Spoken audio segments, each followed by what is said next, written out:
Kazakhstan just signed away 100,000 barrels per day, not to Europe, not to the United States, to China, and the payment currency is not the US dollar. That single decision represents more than oil moving through a pipeline. It represents Central Asia choosing a financial system, an economic orbit, and a sphere of protection that does not include Washington. Every time a barrel of Kazakh crude crosses into Chinese territory and gets paid for in yuan instead of dollars, the architecture that has kept American power afloat since 1974 loses another brick, and most Americans have no idea this is happening. This channel runs on no corporate funding, no government backing, and no advertising pressure telling us what to leave out. The analysis that needs to happen about what Kazakhstan and China just demonstrated is not happening on mainstream platforms. It is happening here. Subscribe if you want the full picture. Turn on notifications because the next phase of this shift happens faster than the first.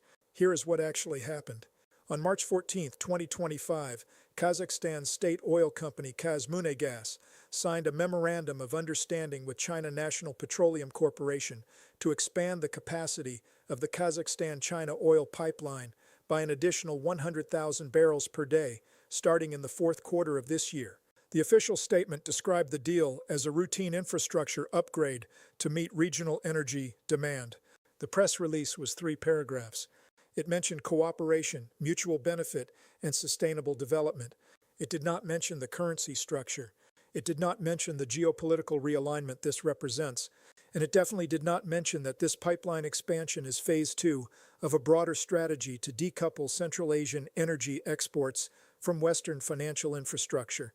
The Kazakhstan-China pipeline already moves 200,000 barrels per day from the Caspian region into Western China. The expansion brings total capacity to 300,000 barrels per day. That volume might sound modest compared to global oil production of 100 million barrels per day, but volume is not the story. The story is direction. The story is currency. The story is what happens when a country that sits on 30 billion barrels of proven reserves decides that its energy future flows east instead of west. Now here is what the official narrative leaves out. Kazakhstan has spent 2 decades walking a careful line between Russia, China, and the West. Its geography makes neutrality a survival strategy. Russia sits to the north. China sits to the east. The Caspian Sea and Iran sit to the west and south. For years, Kazakhstan exported oil in multiple directions to avoid dependency on any single buyer. Crude flowed west through Russian pipelines to European markets. Crude flowed east through the China pipeline. Crude moved south by tanker across the Caspian to Azerbaijan and onward to global markets. This diversification was deliberate. It was insurance. But something changed in the last 18 months. Western sanctions on Russia closed off the European route as a politically safe option. Insurance companies refused to cover shipments. European buyers quietly stopped renewing long-term contracts with Kazakh suppliers whose crude transited Russian territory. The United States made it clear, without ever saying so directly, that energy partnerships with Moscow carried reputational and financial costs. So Kazakhstan faced a choice: reduce export volume and lose revenue, or find a buyer willing to ignore Western pressure and pay in a currency that does not require access to the SWIFT banking system or approval from Washington. China made an offer, not just to buy the oil, to build the infrastructure that makes the oil flow east permanent, to denominate payments in yuan, and to provide the financial backing that insulates Kazakhstan from Western economic coercion. That offer did not come with democracy conditions. It did not come with human rights clauses. It came with cash, construction, and certainty. Let me show you the technical structure of what this actually means. The Kazakhstan-China pipeline runs 2,800 kilometers from the Caspian coast to Alashankou on the Chinese border. It crosses some of the most remote terrain in Central Asia. The expansion adds pumping stations, storage terminals, and metering infrastructure that costs approximately $2 billion. China is financing 80% of that cost through the Asian Infrastructure Investment Bank and direct loans from Chinese state banks. Kazakhstan contributes the remaining 20%. In exchange, China gets guaranteed supply for 25 years at a price indexed to Brent crude, but paid in yuan. Here is where it gets important. Paying in yuan means Kazakhstan must either hold yuan reserves, convert yuan to other currencies, or spend yuan within the Chinese economic system. All 3 options reduce dependence on the US dollar. If Kazakhstan holds yuan, it needs access to Chinese bond markets and yuan-denominated financial instruments. If it converts yuan, it uses currency swap agreements that bypass dollar intermediation. If it spends yuan, it buys Chinese goods, services, and technology. Every scenario moves Kazakhstan deeper into a financial ecosystem where Washington has no leverage. The official story says this is about energy security. The operational reality says this is about financial sovereignty. Kazakhstan looked at what happened to Russia after 2022 and drew a conclusion. Any country whose revenue depends on access to Western banks, Western insurance, Western shipping, and dollar clearing systems can be economically decapitated overnight if it steps out of line. The solution is not to never step out of line. The solution is to build revenue streams that do not require Western permission to function. Now here is what almost nobody in the Western press is saying plainly. This deal does not happen in isolation. Turkmenistan signed a similar agreement with China in January 2025 to expand natural gas exports through the Central Asia-China pipeline. Uzbekistan agreed in February to settle trade with China in yuan and rubles instead of dollars. Kyrgyzstan joined the Chinese payment system for cross-border transactions. Tajikistan signed a memorandum on yuan bond issuance to finance infrastructure. In 6 months, every former Soviet republic in Central Asia has taken at least one step to reduce dollar dependency. That is not coincidence. That is coordination. The pattern that matters is this. China is not asking these countries to abandon the West. China is offering them an insurance policy. Keep your Western partnerships if you want. But when those partnerships become politically complicated or economically dangerous, you have an alternative.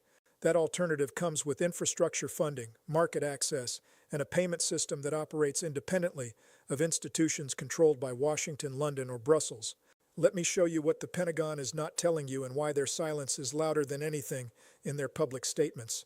The United States has spent 30 years treating Central Asia as a logistics corridor and a resource zone. American engagement in the region spiked after September 11th, when military bases in Kyrgyzstan and Uzbekistan supported operations in Afghanistan. Those bases are gone now. American diplomatic presence has shrunk. Economic engagement is minimal. The United States imports zero oil from Kazakhstan. Trade volume between the U.S. and Kazakhstan is $4 billion annually. Compare that to China-Kazakhstan trade volume of $31 billion annually. The United States talks about partnership. China builds pipelines. Here's the dimension the State Department does not want to admit. The United States has no counteroffer. Washington cannot compete with Beijing on infrastructure financing because Congress will not appropriate the funds. American companies cannot compete on pipeline construction because insurance costs and sanctions risks make projects unviable. The U.S. cannot offer an alternative payment system because the dollar-based system is precisely what these countries are trying to reduce exposure to. So the American strategy is to complain about Chinese debt traps, warn about loss of sovereignty, and hope that fear of Beijing keeps Central Asian governments aligned with the West. That strategy is failing. The evidence is in the contracts. The evidence is in the pipelines. The evidence is in the currency denominations. And the evidence says that Central Asia is recalibrating toward the power that showed up with financing, built the infrastructure, and asked for oil in return rather than political alignment. Now let me show you the math that explains this entire shift better than any diplomatic analysis. China consumes 15 million barrels of oil per day. Domestic production covers 4 million barrels per day. That leaves an import requirement of 11 million barrels per day. Roughly 70% of those imports transit the Strait of Malacca. The U.S. Navy controls the Strait of Malacca. In a crisis, the United States could blockade that waterway and choke off China's energy supply within 96 hours. That vulnerability is unacceptable to Beijing. So China is systematically building overland import routes that do not transit choke points the U.S. Navy controls. The Kazakhstan pipeline delivers 300,000 barrels per day after the expansion. The Russia-China pipeline delivers 800,000 barrels per day. The Myanmar-China pipeline delivers 200,000 barrels per day. Total overland imports from these three routes: 1. 3 million barrels per day. That represents 12% of China's total import requirement. 12% might not sound like much, but it is 12% that cannot be blockaded by the United States without invading sovereign territory. It is 12% that flows regardless of what happens in the South China Sea or the Taiwan Strait. And it is 12% that grows every year as more pipeline capacity comes online. Now look at the cost comparison. The Kazakhstan pipeline expansion costs $2 billion and delivers 100,000 barrels per day. That is $12,000 per barrel per day of capacity. Compare that to building liquefied natural gas import terminals and tanker fleets that remain vulnerable to interdiction. Compare that to the cost of securing sea lanes across 9,000 kilometers of ocean. China is paying a premium for geography. It is paying to move the choke point from the ocean, where the United States is dominant, to the land where China has every advantage. Here's the asymmetry that matters. Every barrel that flows through the Kazakhstan pipeline costs the United States strategic leverage. It does not cost Washington money. It does not cost American lives. It costs influence. And that cost is not measured in budgets or defense appropriations. It is measured in the slow erosion of the ability to shape outcomes through economic pressure. Sanctions work when the target needs access to your system. Blockades work when the target depends on routes you control. When the target builds alternative systems and alternative routes, those tools stop working. And the United States is discovering that you cannot rebuild leverage you already spent. The replacement rate is the killer. The United States is not building new tools of economic coercion faster than adversaries are building ways to avoid them. China adds pipeline capacity every year. Russia develops new payment systems. Iran perfects sanctions evasion. North Korea survives total isolation. Every success story of resistance teaches the next country how to insulate itself. Meanwhile, American power operates on the assumption that the world still needs access to systems Washington controls. That assumption gets tested every time a country like Kazakhstan signs a deal denominated in yuan and pays for with a pipeline the United States did not build. Now pull back from the immediate energy deal and look at the geopolitical chessboard this move sits on. China's not just buying Kazakh oil. China is constructing a sphere of influence in Central Asia that pushes Russian dominance back and fills the vacuum American disengagement created. For decades, Russia treated Central Asia as its backyard. These were former Soviet republics. Russian was the common language. Economies were integrated through Soviet-era infrastructure. But Russia is distracted. The war in Ukraine consumes resources, attention, and credibility. Moscow can no longer offer the economic inducements or security guarantees that kept Central Asian governments oriented toward Russia. China saw the opening. Beijing is not trying to replace Russian influence entirely. That would provoke Moscow unnecessarily.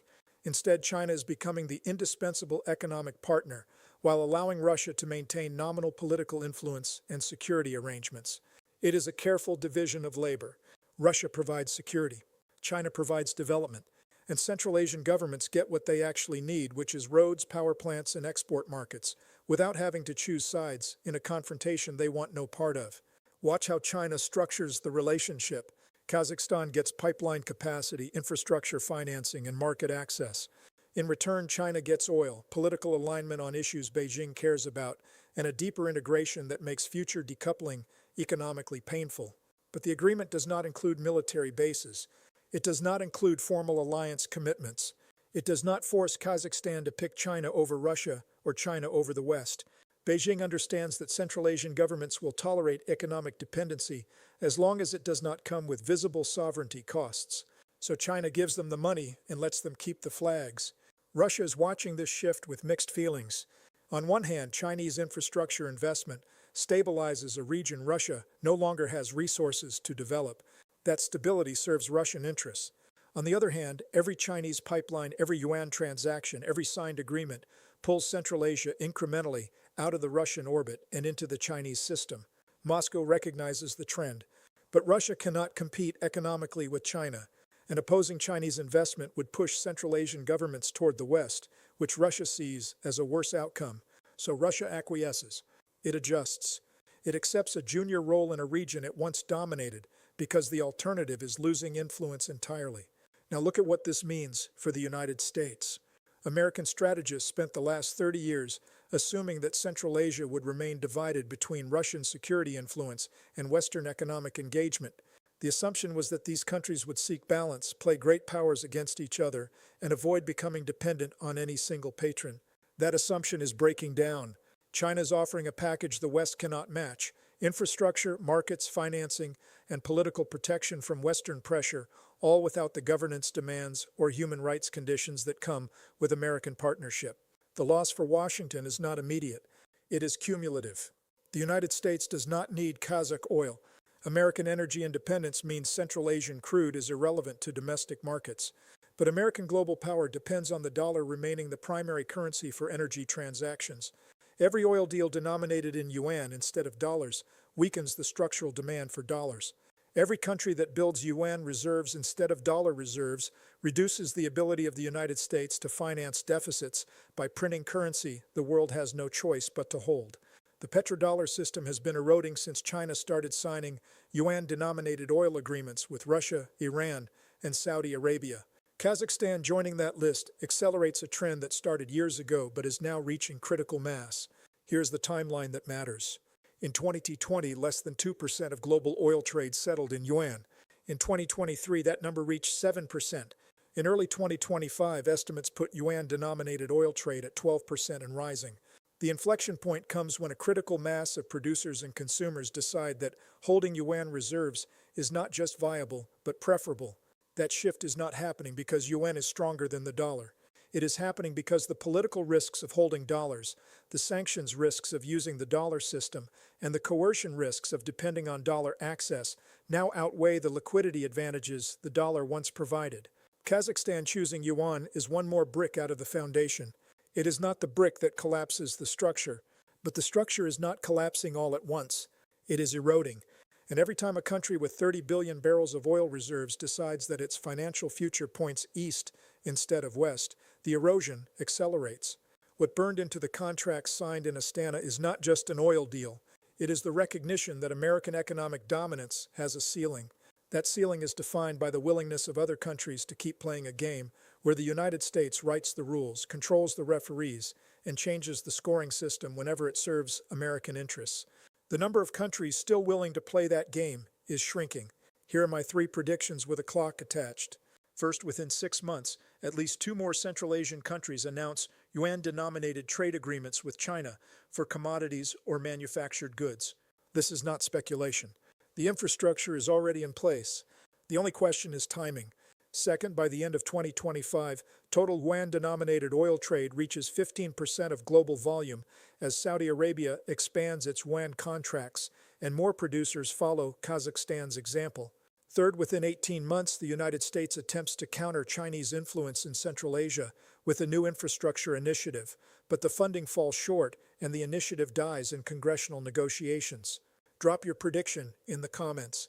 Which happens first, another Central Asian yuan deal, Saudi expansion of yuan oil sales, or an American counteroffer that actually gets funded? Tell me because I read every single one. If this gave you a framework that mainstream coverage did not provide, if this showed you how oil deals in Central Asia connect to the slow unwinding of the financial architecture that has kept American power dominant for 50 years, share this with one person who needs to understand what is actually happening. The next video goes somewhere even this one did not reach. Subscribe so you are there when it lands.